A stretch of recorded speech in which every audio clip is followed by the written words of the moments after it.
आनंद एक कॉलेज में छात्र था। उसने एक डीलर के शोरूम में एक सुंदर स्पोर्ट्स कार देखी थी और वो लंबे समय से अपने लिए एक ऐसी ही कार चाहता था।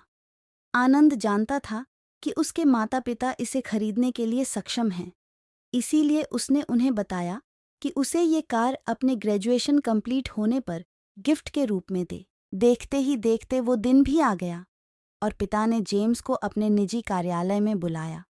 उन्होंने उससे कहा कि मुझे तुम्हारे जैसे अच्छे बेटे पर बहुत गर्व है।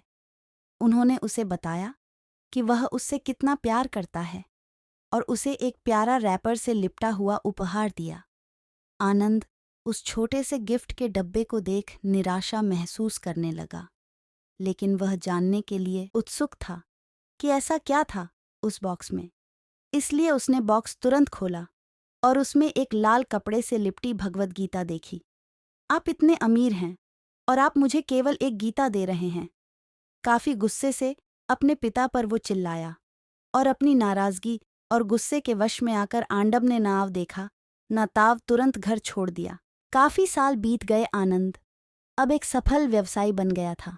वह अपने जीवन में खुश था। उसकी शादी हो चुकी थी और उसके 2 बच्चे थे।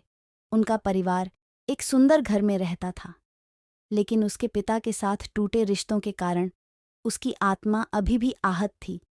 आनंद अपने पिता का घर छोड़ने के बाद कभी उनसे नहीं मिला था। आनंद को उस दिन के बाद अपने पिता को न मिलने का पछतावा हमेशा रहने वाला था, क्योंकि एक दिन उस एक पत्र मिला जिसमें उसके पिता के निधन की खबर थी और साथ ही ये बताया गया था कि उन्होंने अपने जीवन भर की पूंजी वसीयतनामा के अनुसार अब आनंद के नाम कर गए थे।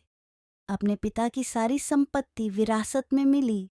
तब आनंद अपने पिता के घर पहुंचा और कुछ महत्वपूर्ण कागज की तलाश करने लगा और गलती से उसे वहीं भगवद गीता का उपहार लिपटा हुआ मिला, जिसे देख उसे फिर उसी उदासी का एहसास हुआ।